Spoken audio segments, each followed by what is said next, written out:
Hey, I'm Callie. I'm almost 16, but I could live in peace only in the first 2 years of my child's life, until my little brother, Ethan, came along and ruined everything. I always hoped that that little brat had never been born. And if you're the oldest sibling like I am, then chances are you'll feel the same way as I do. Firstly, his birth meant that my parents barely noticed me anymore. Yeah, I know I was 2 back then, so I don't actually remember this, but as the years passed by, I saw how it was. I got into trouble for dumb things because I was the oldest, while Ethan got away with everything because he was too young to understand. Ugh, I really hate my brother. And I could tell tons of reasons for that. We always fought over the last slice of pizza. When he got it, he'd eat it open-mouthed in front of me. And Mom would smile and say, "Ah, my growing boy." But when I got it, Mom would frown at me and say, "Callie, don't be greedy." Ugh! He'd sneak into my room and took the plushy bunny my bestie gave me and superglued its ears together. So I took his Switch and hid it in the basement. It took him an entire week to find it. Ha! In revenge, he smeared chocolate over the back of my pants. I only realized what was going on when other kids started laughing and pointing at me. I had to wear my sweater tied around my waist for the rest of the day, even though it was freezing. So, I retaliated by rubbing stinging nettles on his pillow. The next morning, his face was bright red and he couldn't stop itching. It was so funny. It was also a photo shoot day. So much to his protests, a makeup artist spent ages applying makeup on him to cover up the redness. He looked so ridiculous. You see, my dad's a politician, so sometimes we have to appear in photo shoots where we look like a loving, harmonious family. Pfft, as if. I could play pretend for the cameras, but in reality, I really just wanted to kick my brother's butt. We just didn't get on at all. He's such a brat. So I guess pranking each other was our coping strategy. I mean, hey, it isn't easy living with someone you hate. Our pranks happen so often that our parents just let us get on with it. However, there is one thing Ethan is terrified of. It all started back when he was 8, and Dad was watching The Walking Dead. Me and Ethan walked into the room just as there was a zoom-in scene in which a zombie was having a feeding frenzy. Being the brave girl, I thought it was interesting and sat down and watched it with Dad. But my bro, being the wuss, he screamed, then ran out of the room, hid under our parents' bed, burst into tears, and refused to move for 2 hours because he was convinced that at the sight of that zombie, he knew he must be chosen, and zombies were going out to get him. Gotta Achilles heel. So, not long after that, when he dropped my brand new headphones down the toilet, which made me have to put my hand in to pick it up, I decided to get revenge on him. And luckily for me, Halloween was just around the corner. Perfect. I binge-watched makeup tutorials on YouTube and practiced on my friends. Then on Halloween, I turned myself into a seriously scary zombie, hid the video camera in his room, got into his closet, and made grumbling and moaning sounds. When he opened the closet door, I jumped out at him and tackled him to the floor. OMG, he screamed so loudly and he actually peed his pants. And now, all these years later, I still have it on video to torment him with. Ha! But don't be fooled, as my brother was not your average kiddie. It wasn't that long ago that he played a prank on me, which made me madder than Misty from Pokemon. So, I had a crush on this boy from school. He was just so sweet and dreamy, and from the cute glances he kept on giving me, I was 100% sure he liked me too. Valentine's Day seemed like the perfect day to express my feelings toward him. So I stayed up until midnight the night before, making chocolate for him. I left my chocolates lovingly wrapped and boxed on the side in the kitchen and went to bed. The next day, I grabbed the box and at lunchtime, I handed it to my crush. To my utter dismay when he opened it, instead of the lovely heart-shaped chocolates I'd spent hours making, there were embarrassing childhood pics of me, including a photo from when I was 12 with a bunch of hideous pimples on my face. One of me as a toddler sleeping with my mouth open and saliva drool on my chin, and one of me as a baby with a bowl of food mush on my head. Then my crush lifted up a note saying, "Great chocolates, sis." That sneaky brat. Although my crush kept saying that I looked really cute in those photos and he liked them even more than chocolates, I still wanted to give that brat a hard punch right in his annoying face. Oh God, I'm begging you, please take him away from me. I'll be good. I'll do my homework on time, and I'll stop borrowing Mom's expensive perfume. Okay, so this may have been my wish, but I never expected that it would come true. It was a normal evening around the dinner table. Ethan was glued to his phone, and Mom got really annoyed and made him clear up the table. While he was doing that, I saw a message pop up on his phone from someone called Sophie, saying, "Okay, I'll see you in the front of the cinema at 8 p.m. I'm looking forward to it," smiley face. What? Ethan had a date? Oh, my sweet little bro. It was payback time for ruining my crush's chocolates. So I stealthily followed Ethan to the cinema. Because the cinema was pretty close to our home, we both walked. He cut through the park. Geez, it was creepy at this time. I swear the trees looked like monsters. Anyway, I saw something light up by my feet. I picked it up. It was Ethan's phone. What an idiot. I was so gonna make him work hard to get this back. As I walked out of the park, I saw a black van parked nearby. Suddenly, I heard a scream and saw two giant men trying to drag Ethan toward the back of the van. Ethan was crying and struggling with fierce resistance, but my weak, skinny 14-year-old brother was no rival for those two men. What? How dare they try and kidnap my brother? He might have been the most annoying human on the planet, but he was my annoying little brother. There's no way I was letting this happen. I rushed forward and shouted, "Ethan, zombie mode on!" My presence startled the two kidnappers, and this made them more intent on dragging him toward the van. When all of a sudden, Ethan bit down hard into the hand of the man who was covering his mouth, just like how zombies always do. Good one, bro. The man wept out and shook his hand. The other man pulled on Ethan's arm, but he managed to scramble to his feet. As the man tried to push him into the van, Ethan sought his opportunity and kicked him right between his legs. Ouch. While this was going on, I called the cops and told them to be quick. Then I saw the jerk with the bitten hand about to grab Ethan again. So I screamed out loud, "Ethan, run!" He sprinted off into the park and the bitten man followed him. It was exactly a real-life zombie chase. Huh. Suddenly, I felt arms grab me around the waist. Oh no, it was the other guy. He said, "I guess you'll have to go too," before he lifted me up and carried me over to the back of the van. I screamed out and tried hitting and kicking out, but he was too strong. He threw me into the back of the van before he could get in. I smashed the van door and quickly locked the door from the inside to knock him out. Lucky for me, not him, but the guy chasing Ethan was the one who was keeping the key. It was so scary when the kidnapper kept shouting at me outside, but I was even more frightened thinking Ethan could get hurt somewhere out there.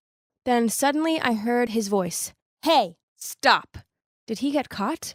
I looked out to see the contrary. He was running towards me after two police officials. They were holding their guns to control the guy standing by the van. Ethan was safe and came back for me. I opened the door and jumped into his arms.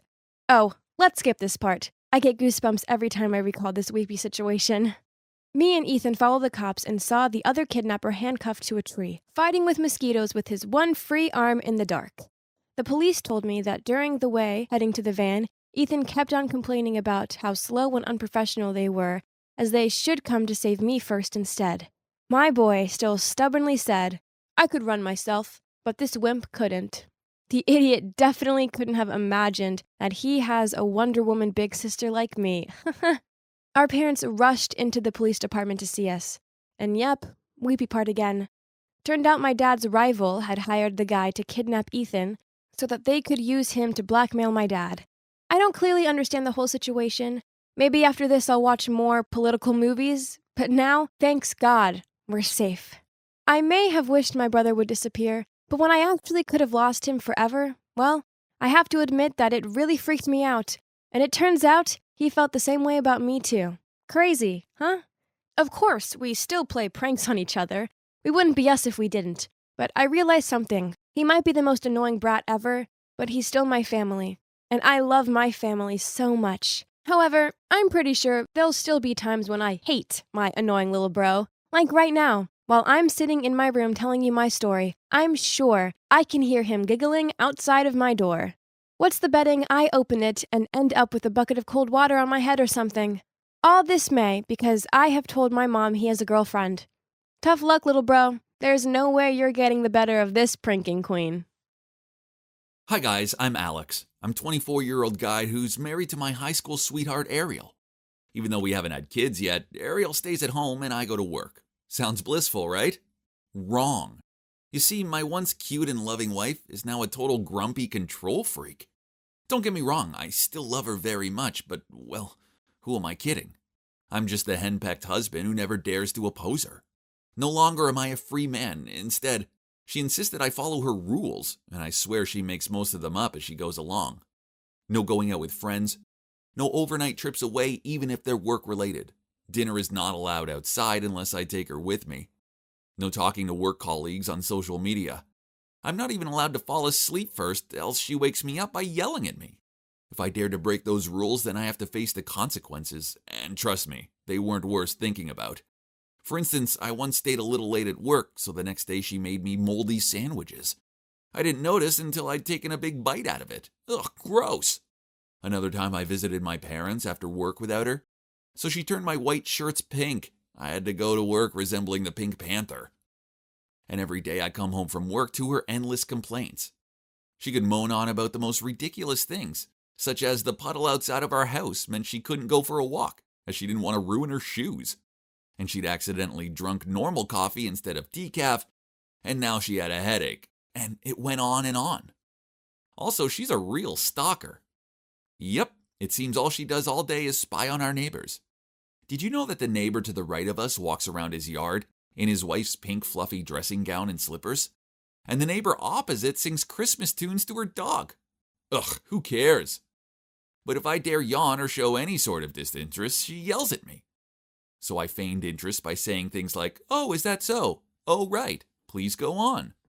The nagging didn't stop when I was at work either, as she constantly texted me telling me to come home early to fix the light bulb, faucet, or whatever else she'd managed to break. Geez, why were there so many broken things lately? Why was she deliberately ruining them so that I would rush home after work to fix them? No, that couldn't be possible, right? One time during work, she messaged me saying the washing machine was leaking everywhere and asked me to call a mechanic. I didn't understand why she couldn't call one herself, as I was at work. Anyway, I forgot to do it, so she called my work number and demanded I go home immediately. The problem was that my work colleague answered the phone. The poor lad actually had to hold the phone away from him as she was shrieking so loudly. "You broke it, so come home and fix it immediately." I grabbed the phone off my colleague and replied, "Huh? How is it my fault?" She replied, "Duh, because you wear 3 outfits in a day and I only wear 1, so you broke it, not me, so come and fix it." Yeah. I failed to see the logic in her argument. I just didn't know who she was anymore. Where had the lovely Ariel from the old days gone? Oh, how I longed to be single again. Then, when I thought things couldn't get any worse, they did. My workplace was celebrating its 10th anniversary, so my boss held a party and invited everyone and their families. Oh no. The last thing I needed was my controlling wife embarrassing me. But Ariel checked my emails and found out about the party. She immediately repeated her rule. "Dinner is not allowed outside unless you take me with you." I forced a smile and acted excited to have her joining me. Hope nothing happens, though. We'd been at the party all of 5 minutes, and I was politely smiling at my female colleague, when Ariel turned red with anger, then spilled her wine over this woman's dress, said, "Oops," then walked off. I passed my colleague some napkins and apologized. Why was Ariel so childish? I didn't want to lose my job because of her jealous rages. Then I found her talking to my boss. She was actually shouting at him for making me work overtime too often. What? My boss was fuming. Now I was sure I would end up being fired. But thank God, through some miracle and a lot of groveling to my boss, I didn't lose my job. I was feeling so down about it all. So on one of my lunch breaks, I called my friend Matthew. I've known him for years. In fact, back in our school days, he had a huge crush on Ariel, and we both tried to win her heart. Anyway, that's in the past.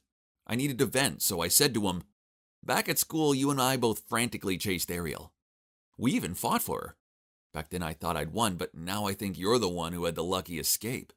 Matthew replied, "Do you know why your married life is so stuffy? It's because she loves you too much. If you need more freedom, it's so easy. You just need to make your wife love you less. Don't worry, I'm here to help." At this point, I was pretty much willing to try anything. Besides, he was my friend, so he had my back, right? So the plan was to find Ariel a demanding job in another town. Then I'd only have to see her on weekends. So I asked my old friend to let Ariel work as a newscaster on his about-to-be bankrupt radio station. Ariel was so excited when she got the job offer. She begged me to quit my job and to go with her, but I disagreed. I made excuses that my job was too good to quit and encouraged her that it was a good opportunity for her and that I would visit her on weekends. After that, the life I always longed for arrived. It was so blissful coming home from work and not having her nag me. I could put my feet on the couch, fall asleep whenever I wanted, and go out for dinner with my colleagues without having to take her along with me. But the house was quiet. Too quiet. Yes, it wasn't long before I found myself pining for her like a puppy. I even slept clutching one of her sweaters. Then it suddenly all made sense. Ariel had only acted that way because she was bored and lonely stuck at home all day. She longed to have me to talk to, and yet all I did was make fun of her. Ugh, I was a terrible husband.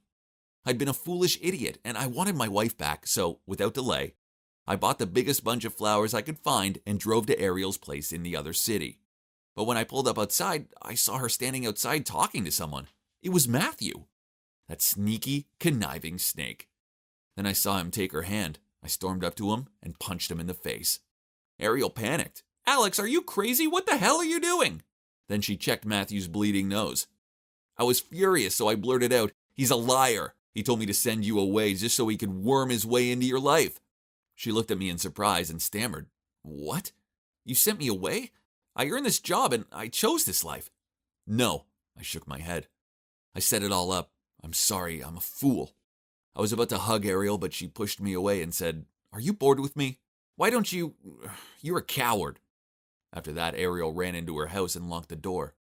I begged her to hear me out, but she ignored me. I had no choice to drive home sad and alone. I went back to her house each day and tried apologizing, but she never answered the door. Each day I left her a gift on her doorstep, such as chocolate cake, penguin plushie as they're her favorite animal, and a picture of us together. She took the gifts, but she still wouldn't answer the door. But then one night when I was waiting in front of her house, I saw her running towards me. Could it be that she'd forgiven me and was coming to embrace me? Nah. A bandit was chasing after her and was trying to grab her handbag. I rushed forward and tackled this bandit to the ground. She was so relieved I was there to save the day, and she flung her arms around me. After that, she forgave me and moved back home. I definitely learned my lesson now. I should always appreciate the happiness I have, instead of taking it for granted. But I guess I will still have to live on the edge for the rest of my life. Afraid that someday Ariel will find out the big secret I'm keeping. Yeah, I'm the one who hired that bandit. Surprise! Those secrets will have to come to me to the grave. Or Ariel will bury me 6 feet under by herself. I don't know anymore. Wish me luck, guys.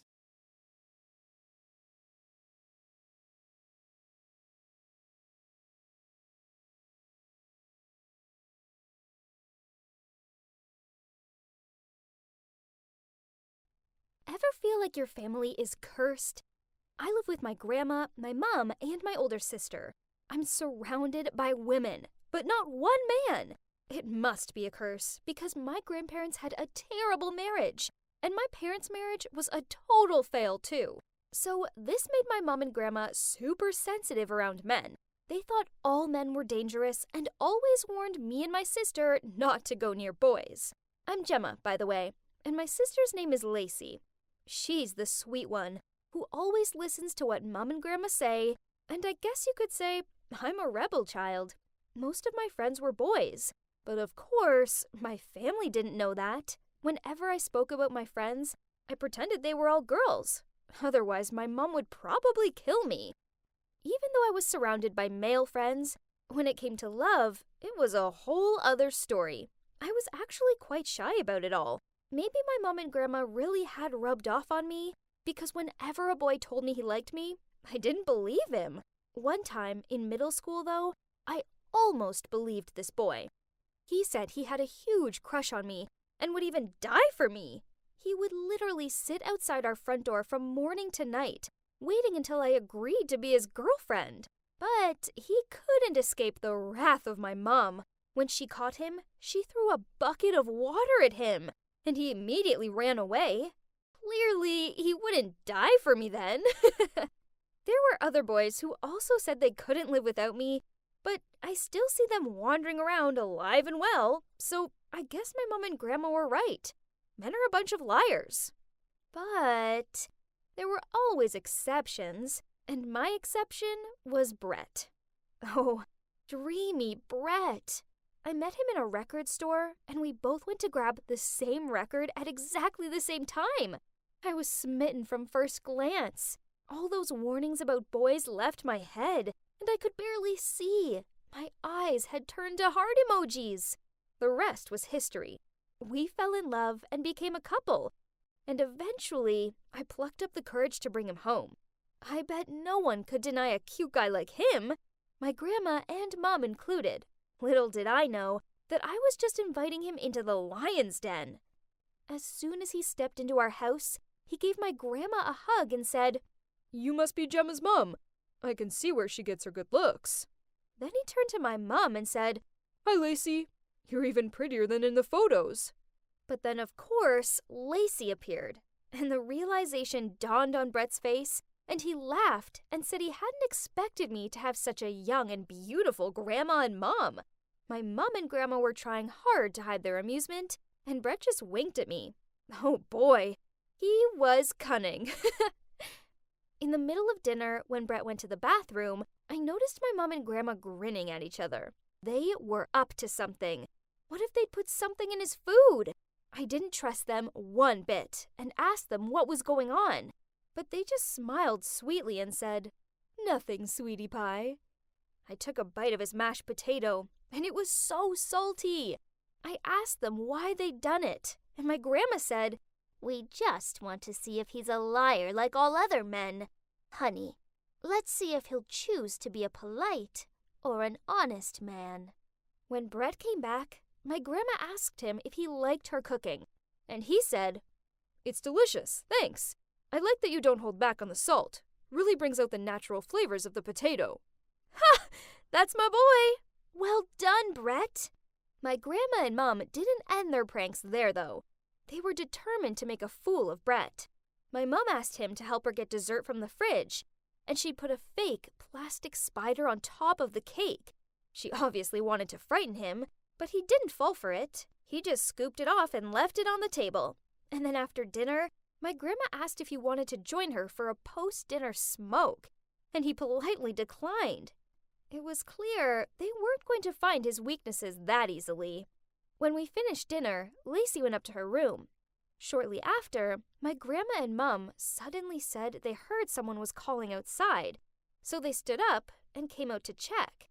I could see their frustrated faces as they couldn't find any reason to forbid my love story with Brett, so they must be going out to discuss. I told Brett to wait in the kitchen while I went to eavesdrop on them, but as soon as I walked into the hallway, all the lights went off, and I heard someone kicking the door down. I was so panicked that I just uncontrollably screamed loudly and could not stop shaking, holding my head and screaming for help in panic. God, I could even hear a sound like a gun being loaded. We were about to be robbed? I just stood there, frozen in place. I was terrified. But then, I felt a hand on my shoulder and almost jumped out of my skin. But luckily, it was just Brett. He pulled me close to him while holding something like a candlestick holder. Then he was about to leave me there to face whomever caused this. But I was so scared that I just held him tight and started sobbing. Suddenly, the lights came back on. After being dazzled for a moment, I noticed my mom and grandma standing right there in front of me. My grandma shouted, "Who are you?" I didn't know what she was talking about, so I looked up at Brett and jumped. It wasn't Brett. It was some random guy. I ran towards my mom and said, "He's a robber. He has a gun." My grandma just laughed and said, "There are no robbers, silly. This was just a test for your boyfriend. We wanted to see how brave he was." Then my grandma jerked her head towards the kitchen, and there Brett was, cowering under the table. Really? How did my mom and grandma expect him to react in such a dangerous situation? Anyway, it's such an embarrassment when seeing him like that. But wait, who was this random guy? Suddenly he spoke and said, Actually, I'm Chris, Lacey's boyfriend." My mom and grandma looked so shocked. My mom screamed upstairs, "Lacey, Get down here at once! Well, this was awkward. Turns out Chris and Lacey had been secretly dating for over a year. He even had a rope ladder that he used to climb into her room every weekend. I couldn't believe it. I glanced over at Lacey. This whole time, I thought this young lady was innocent and up there reading in her bedroom, when actually, she just pretended to be a true believer of whatever Mom and Grandma said and was sneaking around with a boyfriend behind all of our backs. Greater wisdom than me. Although, there was no denying that Chris was a good guy. As soon as the lights had gone out, he'd hidden Lacey in a corner and came down to investigate and take care of me without worrying about the danger of it all. Poor Brett. He hadn't passed this test, but I couldn't blame him. As for my mom and grandma, they were so shocked, they couldn't even speak. Lacey asked them to accept Chris and give them official permission to date. But my mom and grandma just ignored her and went to their rooms. After that, Chris was over a lot, but my mom and grandma treated him in the same way they'd done with Brett, always testing him. One night, they even did a quiz to see how intelligent he was, and they even sent fake messages to Lacey's phone, pretending to be another guy to see how jealous he'd get. But he didn't fall for it. Him and Lacey were a solid couple. Poor Chris and Brett. They couldn't catch a break. My mom and grandma constantly said Brett was a coward and Chris was sneaky, and they were so rude to them. I realized no man could ever please them. Their pasts still haunted them, and their prejudices were so extreme. But no matter how much they hated our boyfriends, Lacey and I weren't going to give up. My grandma's birthday arrived, and Lacey and I said we had a big present for her. Grandma's response was, "Girls, the only present I want right now is for you both to dump those boyfriends of yours. That's the only thing that will make me happy." Lacey smiled and said, "Sure, Grandma, anything for you." Then she pulled out a pregnancy test and said, "But Grandma, I'm having a baby with Chris. If it'll make you happy, though, I'll break up with him and raise the baby by myself, just like how you raised Mom, and how Mom raised Gemma and me." My mom and grandma looked like they were going to pass out. And before they could say anything more, I continued, "Brett and I will break up too, although I want you to know how much I love him. If you'd prefer me to be lonely for the rest of my life, I'll do it, because like you always say, men are poison. In fact, I've decided to become a nun. I'm quitting school, and I'll leave for the monastery next week."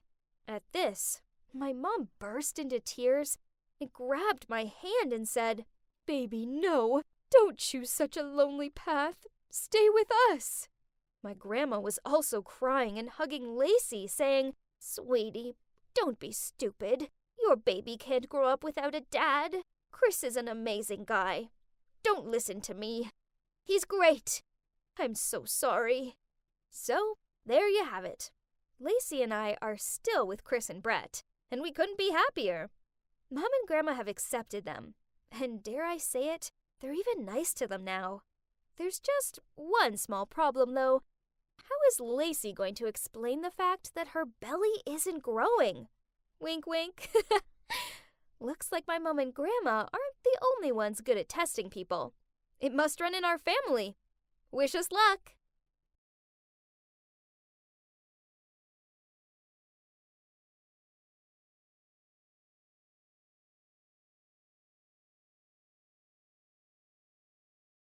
Do you believe in fate? Well, I never did. I'm a 21-year-old college student studying finance and banking. So, yeah, numbers are my forte. Therefore, I'm a logical thinker. Horoscopes and chance meetings? As if. But then I met someone who changed it all. I'm Kai, by the way, and let me tell you my story. It all started one evening while studying. I got a serious craving for some Cheetos, so I went out to get some. That's when I saw a petite girl shouting at two huge guys in the park. "Hey, Bigfoot, did you really just litter? Pick it up now or I'll give you a good going over." Oh man, did this girl have a death wish? And was she drunk? The two guys didn't look happy. They approached her and one of them even raised his hand up like he was gonna hit her. But she quickly pushed his hand away, which only made him madder. Man, I didn't want to get involved in this. So I pretended I hadn't seen them and walked off. But then I was just a few steps away. I heard one of the guys scream, and the other guy said, "What the? Gross!"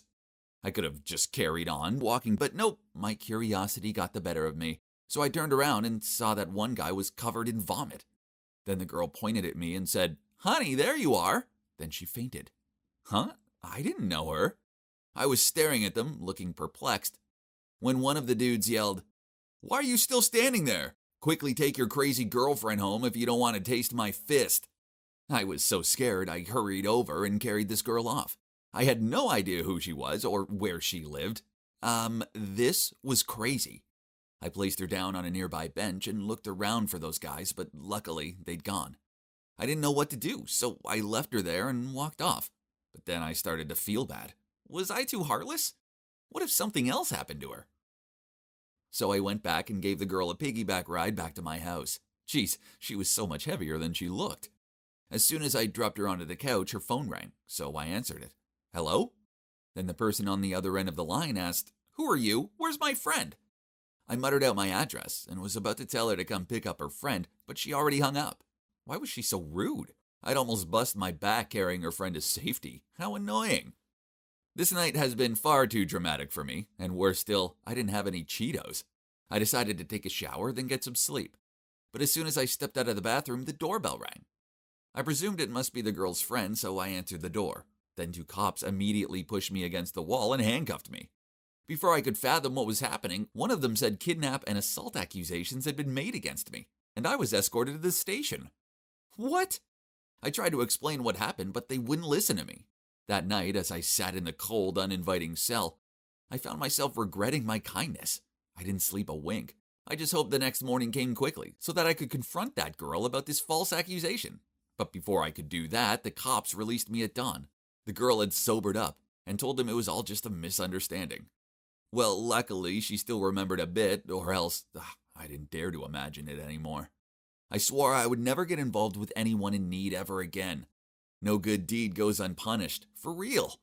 A few days later, when I was watching TV, someone knocked on my door, and you wouldn't believe it. It's the drunk girl. I looked at her suspiciously. "What are you doing here?" The girl didn't say anything. Instead, she coldly slipped past me and entered my house. Huh? What was she playing at? Then she glared at me and asked me about that night. After I told her everything that happened, she laughed. "Okay, I believe you. If I didn't, you'd know about it." She held her fist in front of me. I startled and almost fell off my chair. Then she chuckled. "Now I'm hungry. Go make your guests some food." What was with this girl? She was so direct and bold. I glanced at her and said no, but she continued. "If you don't, I'll go to the cops and change my statement." Then she got up to leave, so I quickly said, Okay, fine. Then reluctantly searched my cupboards for food. Trusted spaghetti, how you never fail me. So I prepared bolognese for us. While she was eating, she said, "I'm Nora, by the way, the best screenplay writer major in the country." She winked. She thanked me for the food, then left. Phew, that'd be it now, surely. Nope, turns out this was just the beginning. The next morning, she texted me, "Come pick me up for college ASAP, else I'm calling the cops." Was she being serious? Then she sent me another message with her address and told me to hurry up. I rushed over there and she got into my car, glared at me, and said, "You're late." And that's how I somehow became this Nora girl's servant. Her calls and messages could come at any time, and she would always force me to do things for her straight away. One time I was soaking in the bath when she texted and demanded I bring her some chocolate. Another time she called me at 2 a.m. and told me she was bored, so I had to come over and play some video games with her. I also became her unpaid Uber driver. Every day, from home to school and back. And it's inevitable that I overslept once, so Nora bombarded my phone with tons of texts and calls. I groggily answered, and she used her calling the cops threat again to force me to get there in 15 minutes. What a pain in the neck. Another time, I just stepped out of the house to go and hang out with my friends when Nora showed up and insisted that I had to take her to the cinema. She wouldn't take no for an answer, so I had to cancel on my friends and go watch some bland movie with her. Such a troublesome girl, right? But strangely, as time went by, I started to find Nora less annoying, and instead found myself smiling when she texted me or called. On the days when she didn't bother me, well, my mood seemed to dampen. Was I crazy? I mean, she was cute, very spontaneous, and, well, there was no one else quite like her. But then all of a sudden the messages and calls stopped. Did she not want me around anymore? I miss Nora. Many times I had to stop myself from calling her. I should be happy I was out of Nora's control, right? Then one day out of the blue, my phone beeped. It was Nora. Come to the Starbucks on Vincent Street. Move it. You have 5 minutes. Geez, that bossy tone again. Still, I immediately drove to the address. When I got there, I saw Nora with a guy and a girl. I walked over to them and just sat down. Nora held my arm. Honey, why are you so late? I stared at her in surprise. She smiled and turned to the other two. This is Kai, my boyfriend. What? Did I get it wrong? Did she just say I was her boyfriend? Then she said, Kai, this is my former bestie Kim and her boyfriend Greg, who's also my ex. Awkward, right? But I have you now, so we can all be friends. Reading the situation, I realized I had to go along with it. So I stroked her hair and said, yes, my honey muffin, anything you want. My cheesy lines seemed to work, as they both looked annoyed, then left. So I turned to look at Nora and stammered. Did you just say I'm your boyfriend? Nora said nonchalantly, yeah, isn't that okay? If you don't like it, forget it. Then she was about to leave. I pulled her hand and said, yes, of course, sounds great. So that's how we became an official couple. We went on a few dates and she was her usual demanding self.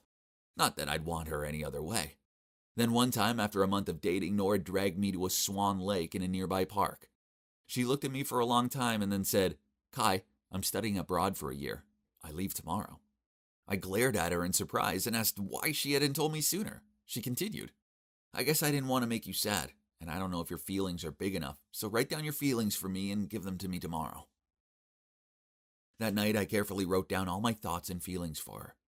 I still had hope that this 1 year of long-distance love would be over quickly. The next day, I drove her to the airport and handed her my letter. To my surprise, Nora also gave me a letter and told me over and over that I could only read it when I got home. Of course, I obeyed her. Then read it as soon as I passed my door, and whoa, I wasn't expecting this. In it, Nora confessed all this time she was just using me to get revenge on her ex, and took advantage of me to get over him. That night we had first met, she found out about him and Kim, but now she regretted how she treated me. At the end of the letter, she wrote, if fate wants us to be together, then we'll meet again one day. What? I was so shocked, so I called to tell her she didn't need to feel guilty and that I forgave her. I kept calling, but it didn't work. I also asked her friends, but no one knew how to reach her. She disappeared from all social media, and just like that, she vanished from my life. I missed Nora so much and found myself hoping that fate would reunite me with her someday. Then one time while I was surfing YouTube, this web drama called My Destiny Is Yours caught my eyes. Curious, I decided to check it out. And I watched wide-eyed as my story with Nora played out in front of me through each episode. This definitely was written by Nora. But how would she end it? It stopped at the part where the girl left and cut off all contact with the guy. An announcement popped up on the screen. The finale was launching at 9 p.m. tonight. I anxiously watched the seconds tick by. During the last episode, the two characters met up at a Swan Lake. I had a hunch, so without a second delay, I immediately ran to the Swan Lake in the nearby park. My heart flipped when I saw a girl standing there. It was Nora. Man, I ran so fast and hugged her. She hugged me back, then said, I was a little nervous you wouldn't see the movie. Then she smirked. But it doesn't matter anyway. I could have just texted you, come to the Swan Lake now, and you would have come, right? Then we both burst out laughing and continued to hug each other. Well, you see, fate brought me and Nora together, and this logic-loving skeptic is now a big believer in destiny. How about you? Have you found your destiny yet?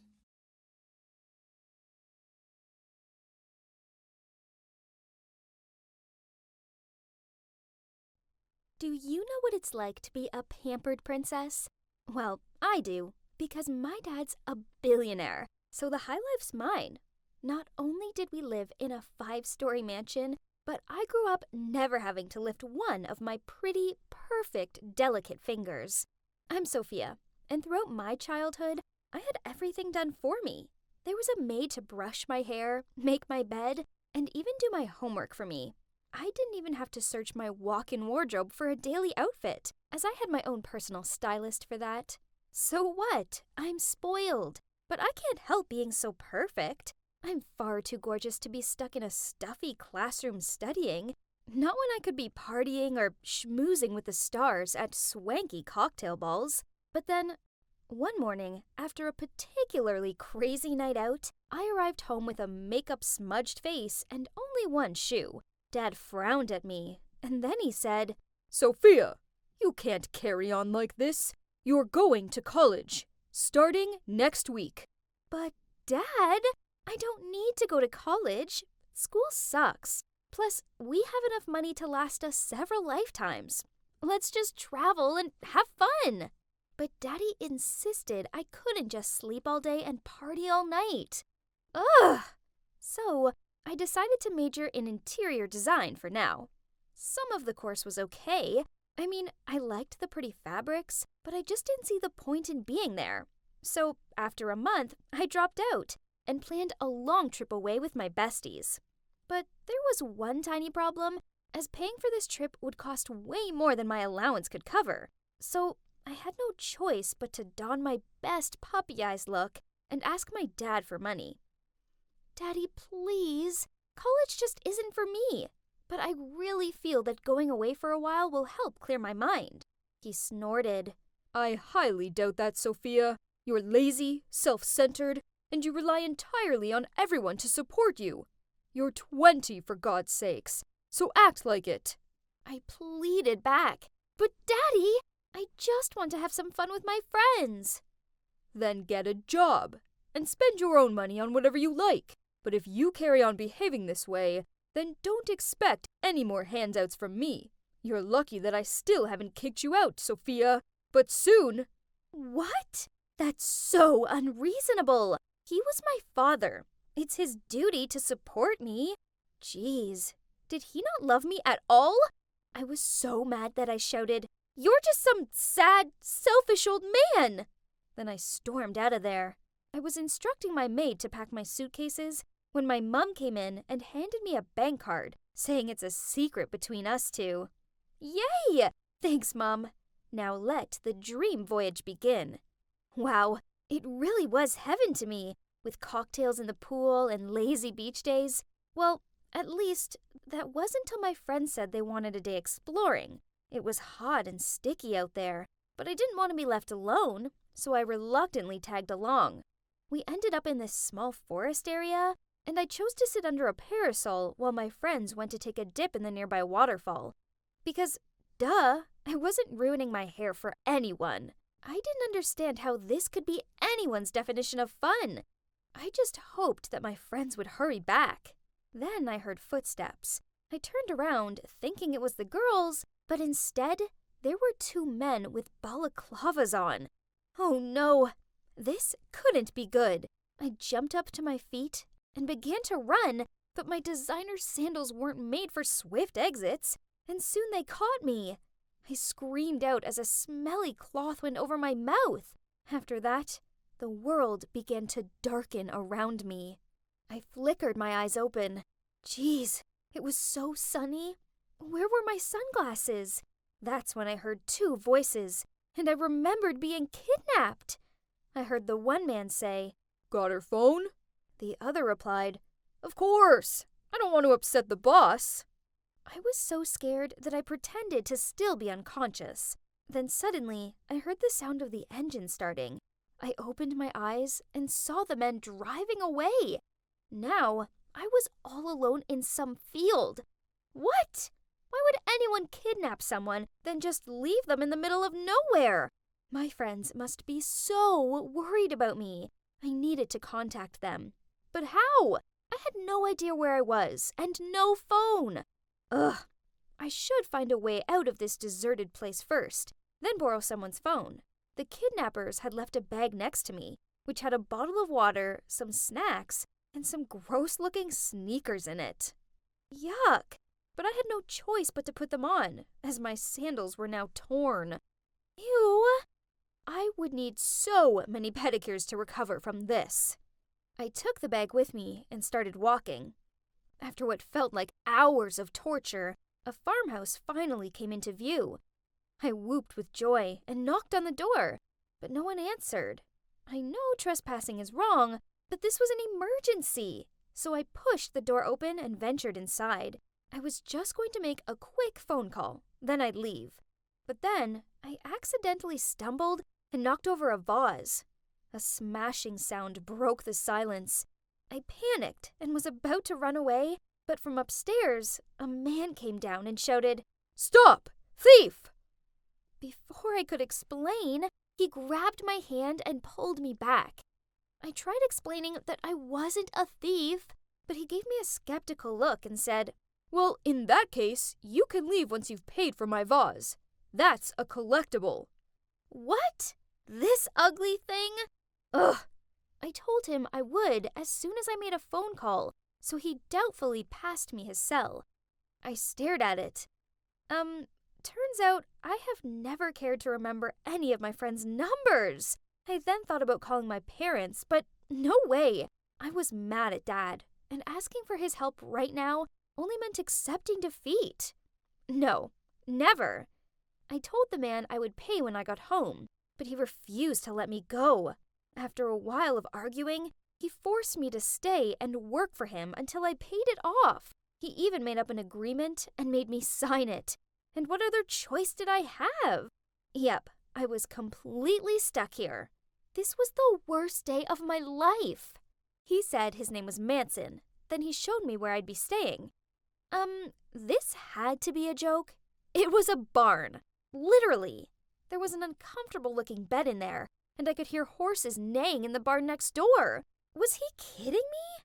I was sitting there in despair when my stomach rumbled with hunger, so I barged into the kitchen and ordered Manson to make me some food. But he just pointed at the eggs by the stove and told me to make myself something to eat. Sure, I'd definitely do that. If I knew how to cook? Manson just sat there smirking while I threw the whole egg into the pan and then spent the next half hour trying to work out how to turn the stove on. In the end, I gave up and returned to my so-called room with an empty stomach. If you think that was bad, well, things soon got a lot worse. At 5 a.m., a noisy rooster woke me up, and then started my disastrous days at the farm. I accidentally dropped the bag of seeds onto the floor and got them in my hair, so the chickens chased me around the pen to get to them. I slipped over in the pigsty. Ew! I chipped a nail cleaning out the rabbit hutch. I even fell into horse manure. It was awful. Then on top of it all, Manson was so rude. He just laughed at me struggling with everything. But then one day, it all got too much for me. I was exhausted and felt so dizzy that I stumbled and broke 2 baskets of eggs. It really hurt so bad, and I was even in tears, thinking Manson would be mad. But instead, he ran over to check on me. Then, he even cooked me a nice meal and told me that I'd been doing a great job, despite the accidents. Whoa, what's with this personality change? So, maybe he wasn't as bad as I thought? Over the next few days, I actually found myself enjoying Manson's company. We sat by the fire pit and watched the sunset. We went horse riding, and I managed not to fall off. And he even taught me how to cook. That's when I realized 2 things. Firstly, I'd been a brat. I was lazy, selfish, and I took everything for granted. But now I realized that with hard work came reward. And secondly, I realized that I liked Manson a lot. So I decided to do something nice for him. I gave the barn a makeover. It was just simple things, really. I put a rug down, added some plants, hung up a few pictures and fairy lights. Then I dragged Manson over to have a look. He peered around the barn, then smiled. "Sophia, this is so lovely." Then he awkwardly looked down at his feet. "Look, I need to tell you something. It's your dad. He hired those men to kidnap you, then paid me to let you stay here." I laughed over that ridiculous joke, but then he continued. "Your dad wanted you to change your outlook on life and understand the value of money. He only has your best interest at heart." Wait, was this all just a setup? With teary eyes, I looked straight at Manson and said, "I was going to tell you that I have feelings for you, but I suppose you don't feel the same. I need to go. Please tell my father to send someone to pick me up ASAP, unless he's okay with me walking all the way back home without any phone or cash." Then I hurried out of there. He shouted after me, but I ignored him. I was so angry and upset. I continued walking until a car eventually pulled up alongside me. It was our family's driver. He took me home, then I locked myself in my room, refusing to come out. It took a few days for me to calm down enough to go confront my father, and when I did, well, I found myself running into his arms and telling him how sorry I was. He looked so shocked. I finally realized that my dad only did that because he loves me, and he wanted me to see the true values of life. I told him I would resume my studies at college, but there was something else I needed to do first. I showed up at Manson's doorstep with some carrots for the horses and a new vase. On seeing him, he grinned, then gave me the biggest hug. Guys, life isn't all about designer clothes and expensive holidays. Sometimes a stinky farm full of even stinkier animals and a cute guy, well, that can be the best place in the world. As for the future, well, Manson and I are both taking it slow and seeing where it goes. I do have big plans for his farm, though. I'm helping him renovate the barns into holiday cottages so other people can sample the country life too. A part of me will always be a pampered princess, but as for the other part of me, well, it turns out she can make a mean egg bagel and outrun a pen full of chickens. Don't take life for granted. It doesn't matter how pretty and rich you are. Instead, there's far more to life than just that.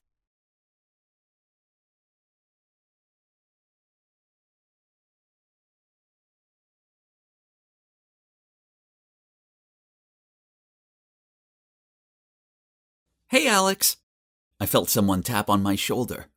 I turned around to see who it was and, it was Roxy, my crush, who also happened to be the most beautiful girl in the world. I figured I must have been in her way, so I quickly mumbled out, "Sorry," and stepped aside.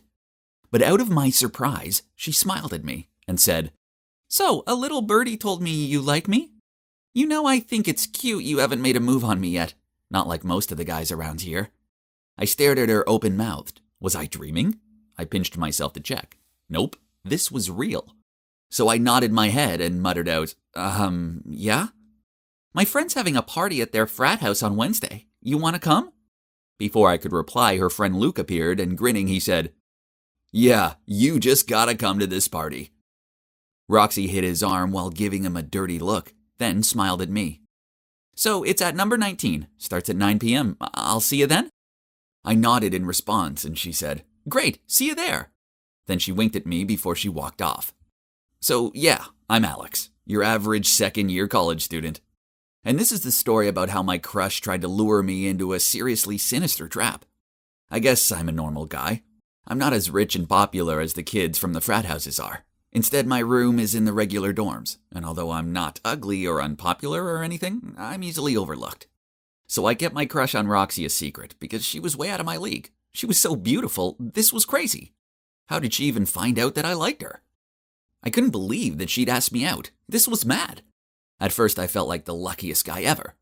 But then as I watched Roxy walk back to her friends, I noticed them giggling, except for this one girl called Sophie. Meanwhile, Luke was making everyone high-five him.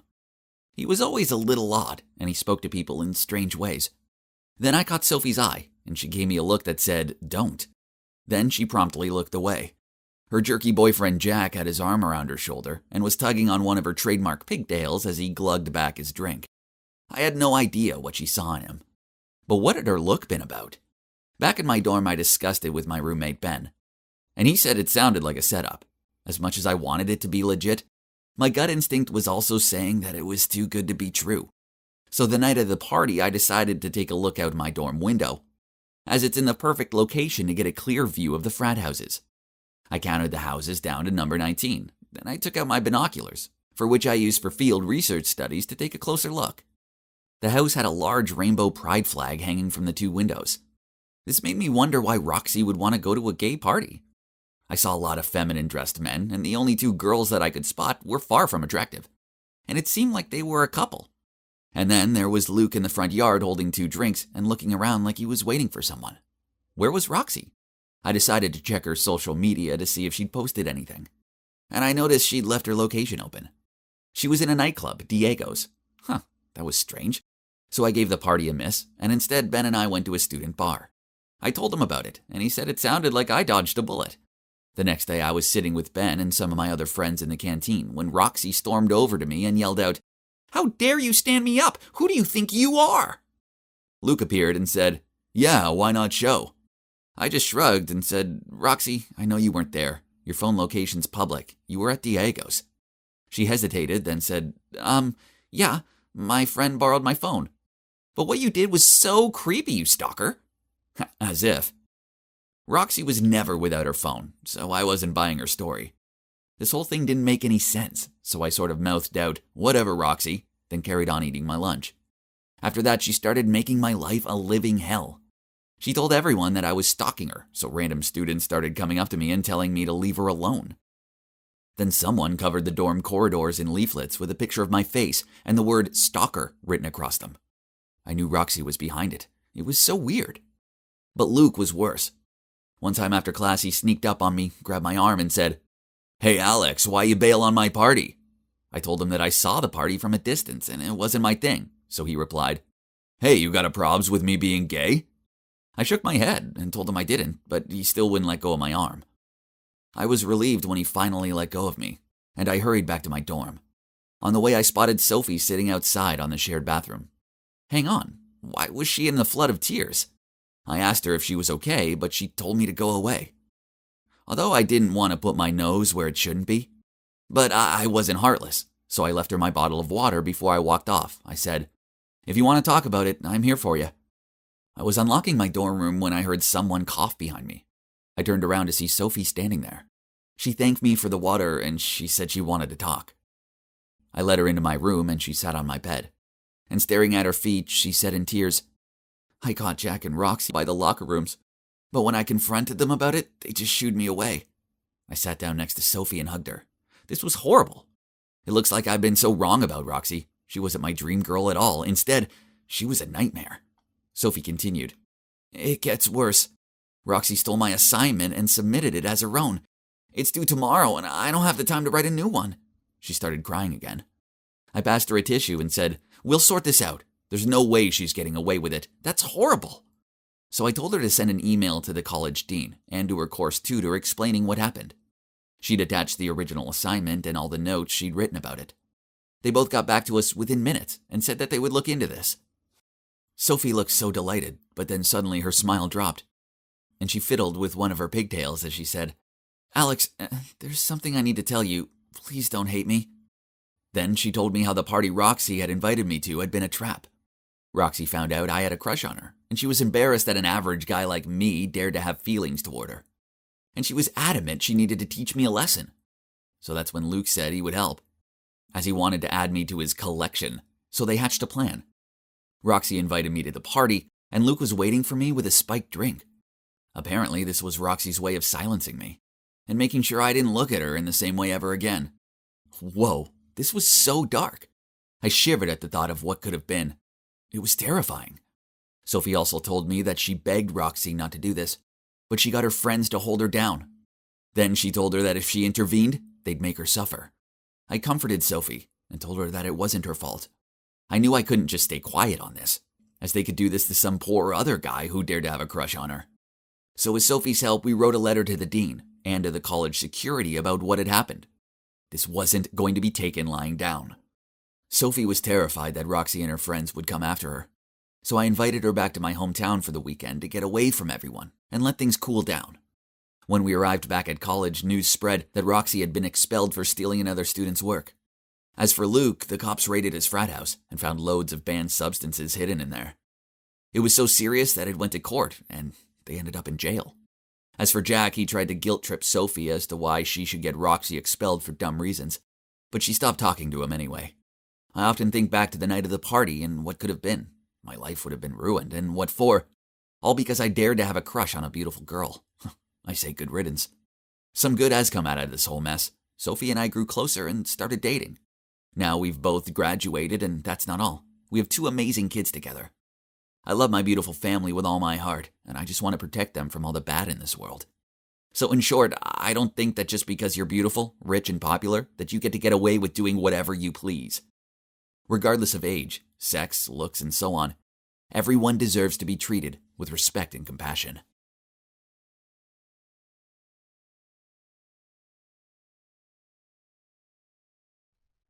Hey you! Quit standing there and come clean my locker already! You're destined to be a maid, just like your mom! Suddenly, a whole group of kids erupted into laughter, and I just froze. I glanced back, wondering how they knew my secret, but then I realized they were mocking some other girl. Phew, what a relief! This new school seemed intense, and when I walked into the classroom, 3 of my new classmates wouldn't stop staring at me, but I just ignored them. But at lunch, one of them came over to me and said, "I guess your family is super rich, right?" I didn't know what to say, so I just replied with, no, they're kinda normal. Why? Then he raised his voice. "How dare you try to sit here then? This is our table! Move!" I immediately got up and ran to an empty seat on the corner table. That's when some kid told me that the 3 rich kids were Brent, Sophia, and Jasmine. He told me that the best way to stay out of trouble was to avoid them at all costs, because their parents basically funded the whole school, and so everyone had to respect them. But I couldn't avoid them, because the very next day, Sophia came running up to me and said, "Why do you keep your family a secret? Come on, spill!" I freaked out. Why did she suddenly ask me that? But then Jasmine appeared and said, "Girl, that bag you wore yesterday is totally sold out. How did you get your hands on one?" Oh, right. They were probably talking about my Insta post from yesterday. And so I said, "Oh, my dad bought it for me in Paris." Sophia's eyes went wide and she said, "OMG, your dad is so cool. Why are you wearing it today?" Shoot. They were going to catch me out. I had to think fast. My parents don't want me to show it off, so they said I can't bring it to school. Sophia and Jasmine burst out laughing and said my family sounded cool but weird. If only they knew the truth. The bag wasn't even mine. It was just from a modeling job I did to make some extra pocket money. In fact, my parents were super poor. My mom worked as a maid and my dad was a security guard. Obviously, I couldn't afford fancy designer bags, but the rich kids didn't need to know that, right? At lunch, I saw them walking towards my table, and Brent said, "What do your parents do? Just tell us. We won't tell anyone." I told them my dad was the CEO of a big fashion company, and my mom worked at the Ministry of Foreign Affairs. I wasn't proud of my lie, but the alternative was being treated like the girl I saw on my first day at this school. And I didn't want that at all. They all looked amazed, and Jasmine said, "That makes sense why you're so pretty and smart." Then Brent jumped in and said, "But then why are you a scholarship kid, I just smiled and kept quiet. I couldn't think of a good lie and didn't want to take this any further. I thought they would leave me alone after that, but they kept approaching me and even started to ask me to join them at their rich kids' table. I couldn't say no. But when they asked me to hang out on weekends, I made up excuses. Not because I didn't want to join, but because there was no way on earth I could afford it. I didn't even dare to ask my parents, as they were working so hard to save up for my college tuition. I was so afraid of my lies catching up with me, so whenever I modeled for high-end stuff, I'd post a pic to my Insta. One time, I shared a photo of me wearing super expensive heels and captioned it, "Thanks, Dad. Love you." Sometimes, I even took it to the next level and edited travel photos, so it looked like I'd spend the weekend in Paris. And one time, I even photoshopped me driving in a Lamborghini. It was a lot of effort, but it was better than being mocked for being poor, like what happened to me in my last school. I couldn't go through that again. One time, I decided to go shopping with them, and it was crazy to watch them buying everything in sight without even thinking about it. I couldn't even dream of a life like that. But when we got to the bag shop, Jasmine pointed to a fancy-looking bag and said she'd bought it yesterday. Then she asked me, "You probably already have it, right?" I just grinned and said, "Yep, my mom bought it for me last time she was in Milan." But then Jasmine said, "Yay! Okay, cool. So let's both wear them on Monday. Everyone will be jealous." That weekend, I felt sick. I had to buy that bag.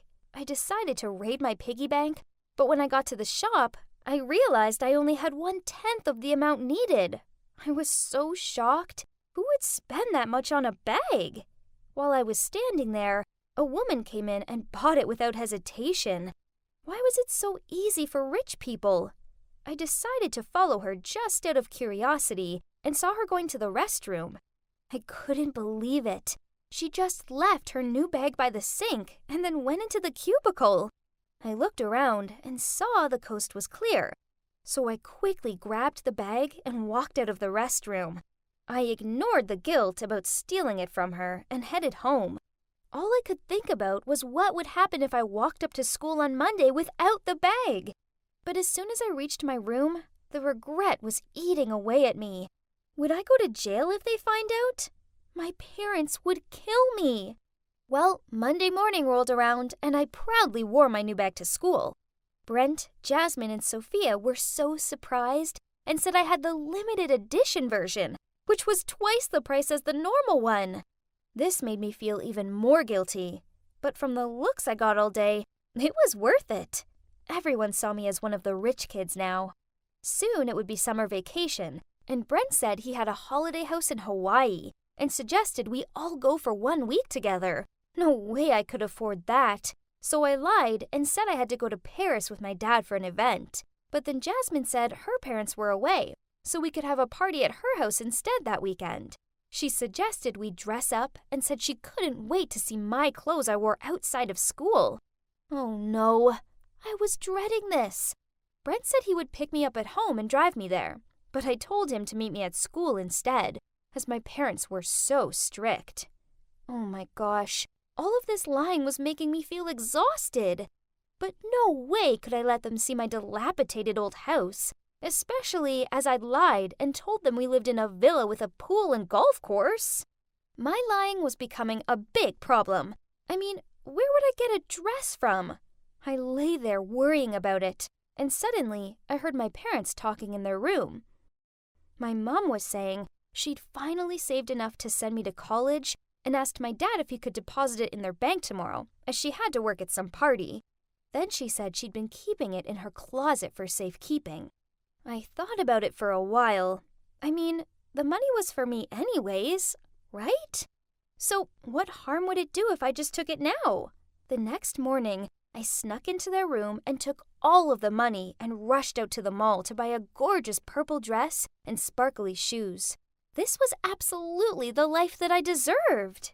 After that, I took an Uber to school, where Brent, Jasmine, and Sophia picked me up. I had like 1,000,000 missed calls from my mom and dad, but I ignored it and turned my phone off. I just wanted to enjoy a full day living like a true rich kid. Brent drove us towards Hampton's Country Club, and I couldn't believe it. Jasmine's family owned this place. Wow! When we arrived, a valet came over, but Brent was so rude to him, he shouted at him and said, "Listen, buddy, this car cost $4 million. If you even leave one tiny mark, you'll be paying for it for the rest of your life." I turned around to see the valet's reaction. Then my jaw almost hit the floor. It was my dad! He saw me and looked surprised, but before he could say anything, we walked off. We hung out in the country club for a bit. Then in the evening, we drove to Jasmine's house. Her place was insane. She had a tennis court, her own cinema, and don't even get me started on how many cars her family owned. We sat down to eat in the dining room, and I kid you not, there were 4 maids waiting to serve us. We each had our own one. I was too busy being shocked to notice my maid walking towards me. But then I heard a familiar voice. "Sweetie, what are you doing here?" "Mom?" I was horrified. The party she'd mentioned yesterday. This was the party! Oh no, this was a disaster. Jasmine looked surprised and said, "Do you know her?" So I said, "Oh, she used to be a maid at our house." My mom looked crushed and said, "A maid? How could you say that?" Then Jasmine got annoyed and said, "Don't you dare speak to my guest like that. Get out of my sight." My mom ran off, almost in tears. And for the next little while, Brent and Sophia treated her terribly too. Brent even asked her to clean his shoes. My mom was being treated like this all because of me. I could see she was really upset, and she accidentally dropped some sauce on Jasmine's dress. And then Jasmine just lost it. She pushed my mom and screamed, "Are you crazy? Do you know how much this dress cost?" Well, that was it. I'd had enough. I ran over and helped her up. "Mom, are you okay?" "Mom?" Jasmine, Brent, and Sophia all shouted. So I said, "Yes, she is my mom. And how dare you treat her like that?" Tears were pouring down my cheeks, and I felt so humiliated. Needless to say, they kicked us out, and Jasmine even threw some $10 bills at us and said, "Take it. Go back to your broken down house. You're stinking up our air." I couldn't stop crying. It was exactly how they treated that girl on my first day at school. I didn't have much choice but to tell my parents the truth. That I'd lied to everyone, stolen the bag, and even stolen their money just so I could pretend to be rich. I'd never been so ashamed in all my life, especially after everything my parents had done for me. It took some time, but they eventually forgave me, and we moved to a small town out in the countryside so I could start at a new school. I never wanted to see those rich kids again.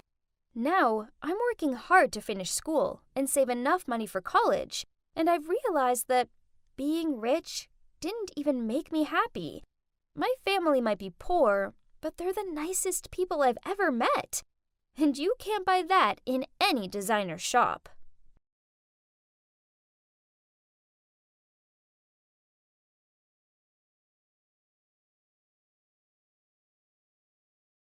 So, the data needs to be collected by Friday so we can...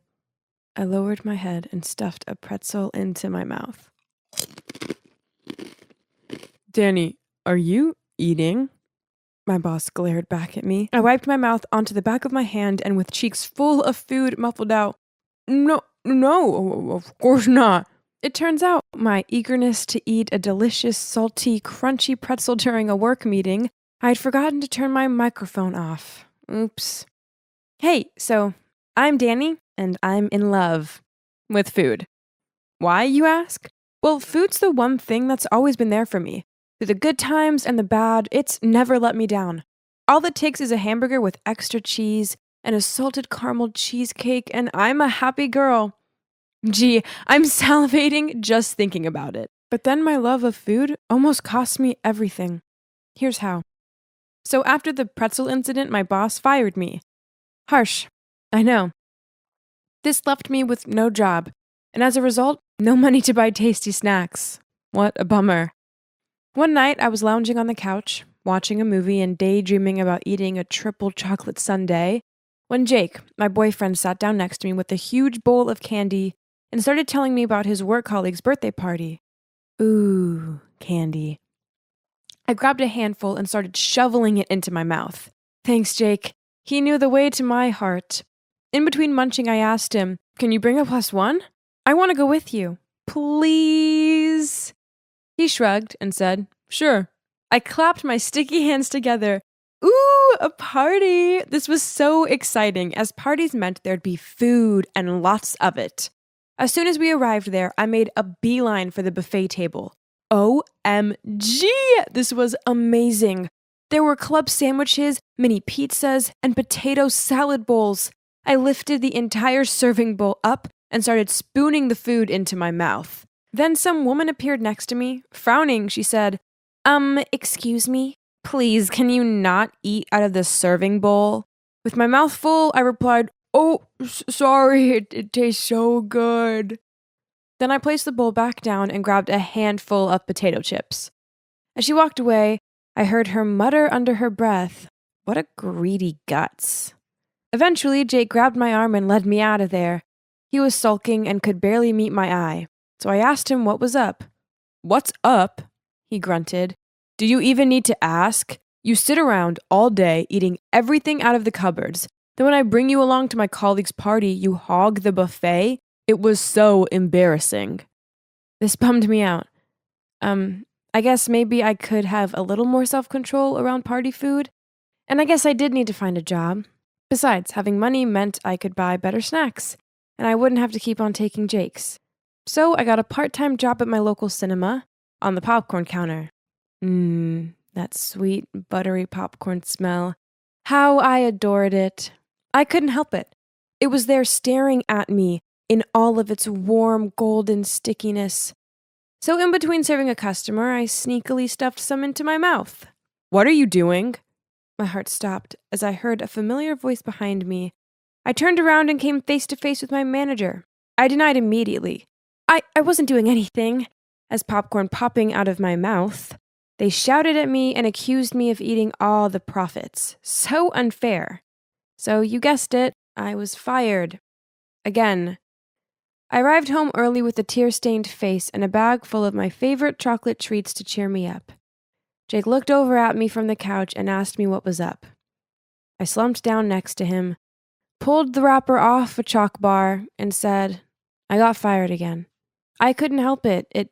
It's popcorn. It's too tasty. Does this world need to be so cruel?" Then I took a bite out of the chocolate. Delicious.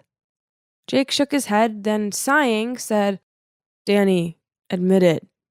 It's your gluttony that gets you into trouble." "So what? I enjoy eating, that's all. It doesn't hurt anyone."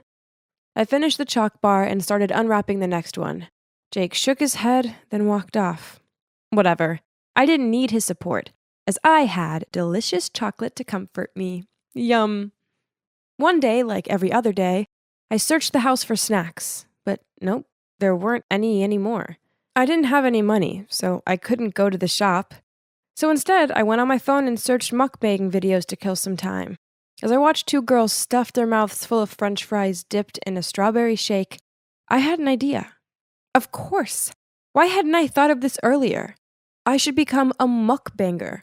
I'd get to earn money while doing what I love, eating food. It was a win-win.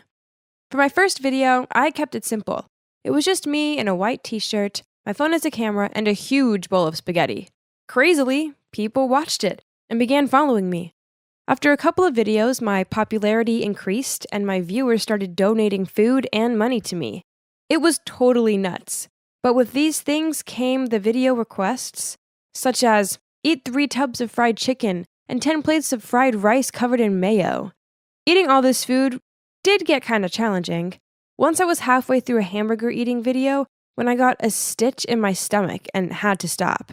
I so shouldn't have eaten pancakes for breakfast earlier.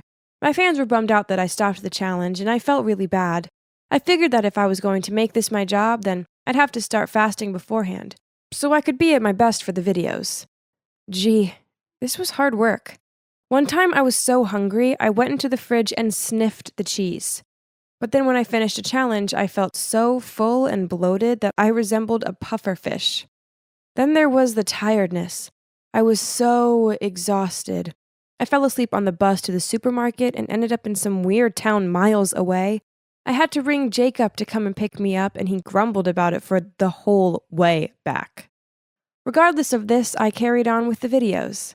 But then one day a fan challenged me to the biggie, the Fire Noodle Challenge. If you don't know what this is, then basically it involves a massive bowl full of the spiciest noodles ever.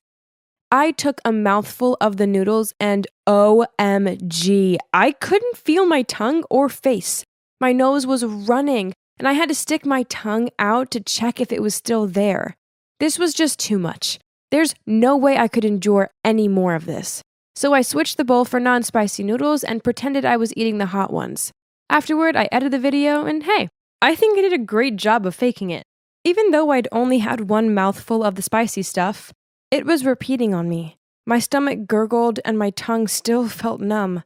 I lay on the couch with the hot water bottle pressed to my stomach and feeling sorry for myself. Jake sat down next to me and gave me a concerned look. "Danny, you gotta stop this video thing and get a real job." With my swollen tongue, I managed to sputter out, "Eating in videos is a real job." Jake shook his head. "Gluttony is not a hobby. Everyone's just laughing at you." Hello? I was being paid for eating, and these videos help many lonely people out there to have company during a meal. They were laughing with me, not at me. Jeez, Jake was so boring at times. Between the spicy noodle challenge and some weird bug eating challenge in which I used jelly worms covered in chocolate instead of the real deal, faking became the norm for me. Soon the articles started circulating saying I was a fake eater. Posts such as, "She's faking all the time?" and "No wonder she's still in shape" popped up everywhere. After that, I had no choice but to live stream eat. Lots of my fans encouraged this, but it was hard work. It didn't take long for the weight to pile on, and within a month, I was up 2 dress sizes, and I felt super sluggish.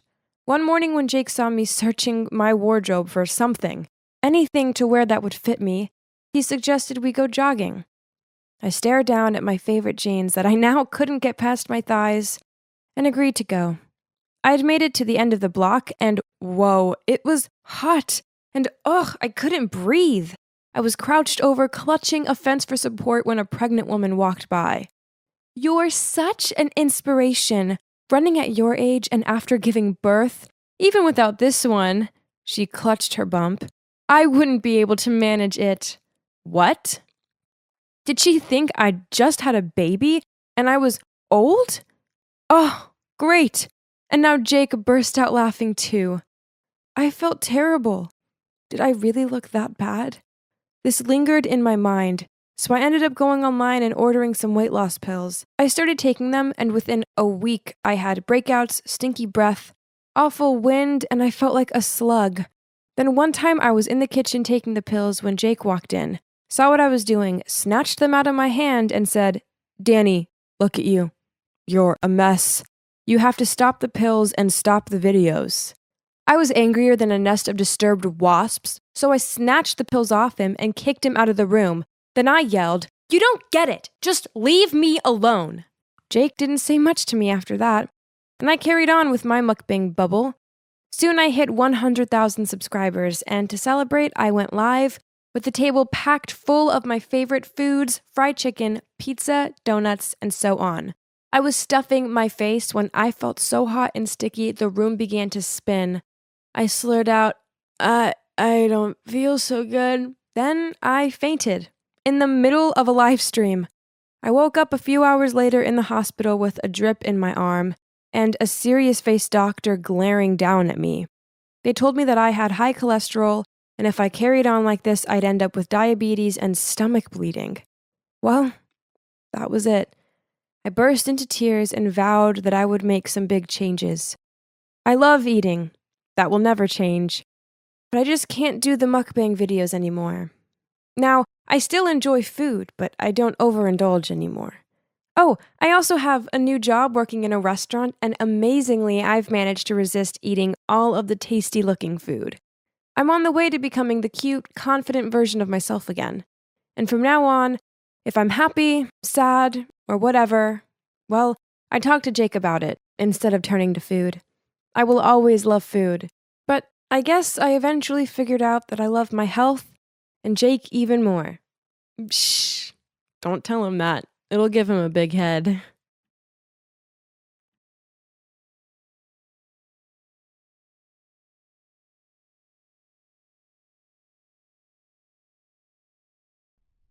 I walked into the cafeteria and gulped. The only free seat was next to Joanna, one of the weirdest girls in school. She was always sitting alone, and usually I'd avoid her because people said she didn't speak much and was totally shy. But somehow, I felt kinda sorry for her. I mean, how bad could it be? Well, famous last words. It was bad. I sat down with a smile, but she just glared at me and grunted, "Go on then. Throw me your worst insult." I was confused and said, "Oh, no, I just wanted to sit here and say hi. Are you okay?" Suddenly, Joanna started speaking at 1,000,000 miles per hour, telling me that of course she wasn't okay and that she had to see a therapist every day. Then she showed me all the pills she had to take and said she had crippling anxiety. I was shocked. Overwhelmed with TMI, I felt uncomfortable, and thought of leaving, but then she grabbed my hand and said, "We're friends now, right? I've never had a friend in my life before. You're the first person I've really been able to open up to. Not even my parents know how hard it is for me." Whoa, I couldn't leave her now. I patted on her shoulder and told her I'd happily be her friend. I mean, it would just be spending some lunch together or grabbing a coffee at most. It'd be fine. However, Joanna's interpretation of a friend was slightly different from mine. 3 days later, I got back from the library quite late, so I went straight to my room as usual and started changing, only to find Joanna right behind me as I turned around. I almost woke up the whole building with a scream of fright. "Oh, hey, Rumi," she said with a big grin. What? This was insane. Rumi? What do you mean? But she just laughed and said she'd felt very lonely in her dorm on her own, and seeing as I had a double room, she'd asked the dorm supervisor if she could move in with me. I guess it wasn't so bad. I mean, I got lonely too sometimes. So that night, we stayed up super late chatting. And to be honest, it was actually nice to have a roomie. We became quite close, and a few nights later, we were having a movie night. Joanna turned to me and said, "Carrie, there's something I need to tell you." Oh no, surely there wasn't any more disturbing things left. How did this girl cope? But then she started blushing and said, "I have a crush on someone. His name is Mitch." Oh gosh, I knew exactly who she was talking about. "Joanna, he's bad news. He's a total womanizer. You're way too good for him." At least, that's what I said, but what I meant was that he was only into popular girls. He'd never go for a girl like Joanna. Joanna didn't take it well. "You're jealous, aren't you? I bet you have a crush on him too." "Well, I confessed, so he's mine." "Huh, you're welcome to him. I never fancy someone like Mitch. I'm not that kind of girl." Joanna then said she'd prove to me that she could win him over. I felt annoyed at her and just went back to watching the movie. For a second there, it felt like my life had way more drama than ever before, and I started regretting ever sitting at her table that day. Little did I know, it was just the beginning. A week later, I was hit in the face by a huge surprise. Joanna and Mitch started dating. I was lying there listening to music when I heard voices outside the door. I opened it, and there was Mitch walking off. He turned back to blow Joanna a kiss, and then you should have seen the smug expression on her face. "Told ya," she said, laughing. Wow, cocky. But okay, I was happy for her. She was a woman of her word. But I was worried she'd get hurt. I didn't have time to tell her this, though, because pretty soon she was with him 24/7. He even came over to our dorm, and I was sick of listening to them kissing. They were disgustingly lovey-dovey all the time, and it quickly became exhausting. On Valentine's Day, he sent 100 balloons to our dorm, and I couldn't even get through the door. Could he be any more over the top? It wasn't even that romantic. But Joanna was smitten. It was painful to watch. But not as painful as seeing Mitch walking along the street holding some other girl's hand. I froze. This couldn't be. I quickly texted Joanna asking her how things were going between her and Mitch. She replied immediately saying, "All good, why?" So I told her what I'd seen, but I got no reply.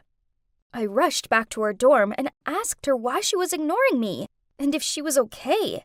But she just started shouting at me, saying I was trying to ruin her relationship because I was jealous. Clearly, she didn't believe me. I told her I was telling the truth, but she just got up and left, slamming the door behind her. Things got really awkward after that. She ignored me in the dorm, ignored me in class, and wouldn't reply to any of my texts. And she still brought Mitch back to our room and kissed him in front of me. Eventually, I couldn't take it anymore and asked her to move out. But I didn't expect what would happen next. Joanna lost it. She started shouting, "What's your problem? For the first time in my life, I'm happy and someone loves me. And there you are, trying to ruin this for me. And now you want to kick me out? It's not my fault you're single, Carrie. Maybe if you stopped being so jealous for a second, someone would like you back." I couldn't believe her. I wanted to scream. She was the worst. And the next morning, it got even worse. I was sitting with some friends before class started when suddenly Joanna walked in and burst into tears. People ran over to her and asked if she was okay, and that's when my blood ran cold. She started saying how I'd been bad-mouthing her boyfriend, and now I wanted to kick her out of our dorm. And then I heard my voice. I looked over, and she had her phone out and was playing a recording of our argument. Of course, she'd edited it to make me sound like the bad guy. Even my friends looked shocked, and Joanna told them all how I was a two-faced, good-for-nothing kind of girl and that I loved to gossip about everyone behind their backs. I tried to explain to everyone that Joanna was lying and that she was just angry, but everyone looked at me in shock. It was like they believed her. I was stunned. The next day, I noticed Joanna showing my friends some photos on her phone. They were screenshots of texts from me, but she'd edited them to create a total monster out of me. One time, Joanna had messaged me laughing about how my friend Valerie had the worst hairstyle ever, and I joked that she must have cut it by herself. And there was the message where Joanna talked about how Mitch said his ex, Anna, who was also our class president, must have been flirting with the economics teacher to get good grades. And I said, "Has Anna sunk that low? Not only having an affair with a married man, but basically committing academic fraud? I don't think she would do that, though." But of course, Joanna had cropped out the last sentence, and she didn't show her parts in the conversation either. By that way, I looked like the worst friend ever. I tried to tell them what Joanna was doing, but they were too hurt to believe me. But that's not all. You see, Joanna had sent these messages to the whole school. For the rest of the day, people were coming up to me and telling me I was nothing but a mean girl. And then at lunch, I went to sit in my usual spot with my friends, and suddenly they all jumped up and left me there alone. I could hear everyone whispering about me. And then the most popular girl, Amy, came over to me and said I was a disappointment to this college, and I didn't even deserve to be here. I couldn't hold back my tears, so I rushed back to my dorm. But standing there with her arms folded, blocking the door, was the dorm supervisor. She said that she'd received reports about my behavior and that I had 1 week to move out of the dorm. I didn't understand. What had I done? Apparently, people had told her I wanted to get her fired. And then I remembered Joanna saying those exact words and asked me how she could report to the manager. So I'd sent her a text explaining how to report her. Oh my gosh, she'd even used that against me? This was too much. I went to find Joanna. I was furious. She was ruining my life. When I got to class, I planned to show everyone our full chat conversations, unedited. But I didn't get the chance because Joanna was sobbing hysterically, and everyone was comforting her. She was saying how living with me was torture, and that she had to take medication to deal with me. "Enough! How dare you!" I screamed. "Why are you doing this to me? What did I ever do to you?" Joanna, of course, started crying even louder, and everyone stared at me like they wanted to kill me. I walked out of there feeling completely empty. I'd lost my friends, my dorm, my reputation, and every last bit of dignity, all because of that snake. I still didn't know what I'd done wrong. The more I tried to understand it, the more everyone defended Joanna. It was useless. No one listened to me. Eventually, I ignored them all, moved out of the dorm, and acted like Joanna didn't exist. Fortunately, I made some new friends that loved and trusted me and never twisted my words. As for gossiping about me that everyone else still did, I learned to block it out. And then about 4 months later, I got an email from Joanna. I was shocked. She said, "Carrie, I'm sorry. You were right all along. Mitch was cheating on me, and I should have listened to you. Please forgive me. I'm begging you. I'll do anything to make it up to you. I'll confess to everyone. Please, let's just be friends again. I miss you." Huh, not in a million years. I deleted the email right away. There was nothing that she could do to ever make it up to me. She'd ruined my life, and I was done with that toxicity. Good riddance.